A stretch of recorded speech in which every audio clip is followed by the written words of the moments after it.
നല്ല ടേസ്റ്റുള്ള അൽഫാം ചിക്കൻ മന്തിയും, സാധാരണ ചിക്കൻ മന്തിയും, പിന്നെ ബീഫിൻ്റെ എല്ല് കറിയും കിട്ടുന്ന അധികം വലുതല്ലാത്ത ചെറിയൊരു റെസ്റ്റോറൻറ്റ്. അപ്പോൾ ആടെ കഴിഞ്ഞ ദിവസം ഞാനൊന്ന് പോയിനെ. ഇവിടെ എല്ല് കറി മാത്രമൊന്നുമല്ല, നല്ല ബീഫ് ഫ്രൈയും കിട്ടും, പിന്നെ ബീഫ് വരട്ടിയതും കിട്ടും. പൊറോട്ട ഫ്രഷ് ആയിട്ട് ആക്കിയതല്ലാത്തതുകൊണ്ട് അത്ര പോരേനു.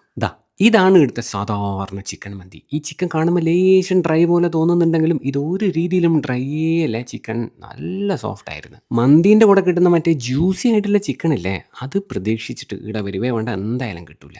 ഇത് ഇവിടുത്തെ അൽഫാം ചിക്കൻ മന്തിയാണ്. ഈ അൽഫാമും നല്ല ടേസ്റ്റ് ഉണ്ടായിരുന്നു കേട്ടോ. മസാലകൾ ശരിക്കും അങ്ങ് അൽഫാമിൻ്റെ അങ്ങ് തായോട്ട് വരെ പോയിട്ടുണ്ടായിരുന്നു. പിന്നെ ഇത് കുഴിമന്തി അല്ല, നോർമൽ പാത്രത്തിലാക്കുന്ന മന്തിയാണ്. പക്ഷേ നല്ല ടേസ്റ്റ് ഉണ്ട് കേട്ടോ മന്തി റൈസ്. പിന്നെ മംഗലപ്പുറക്കെല്ലാം കിട്ടുന്ന പോലത്തെ ബീഫ് ബിരിയാണി ഇവിടെ കിട്ടുമെന്ന് പറഞ്ഞിട്ട് ഞാനൊരു സിംഗിൾ ബീഫ് ബിരിയാണിയും കഴിച്ചു നോക്കി. ഇനി ബിരിയാണി വലിയ കുഴപ്പമില്ല, പക്ഷേ മംഗലപ്പുറക്ക് കിട്ടുന്ന ആ ടേസ്റ്റ് ആയിട്ട് എനിക്ക് തോന്നിയിട്ടില്ല. പിന്നെ ഒരു സിംഗിൾ ചിക്കൻ ബിരിയാണിയും കഴിച്ചു. ചിക്കൻ ബിരിയാണി വലിയ കുഴപ്പമില്ല, എന്നാലും മന്തി തന്നെയാണ് എനിക്ക് കൂടുതൽ ഇഷ്ടപ്പെട്ടത്. അപ്പോൾ സ്പോട്ട് വരുന്നത് മട്ടന്നൂർ ഇരിട്ടി റോഡിൽ 19-ാം മൈലിലുള്ള ഈ ഷാറാസ് ആണ്.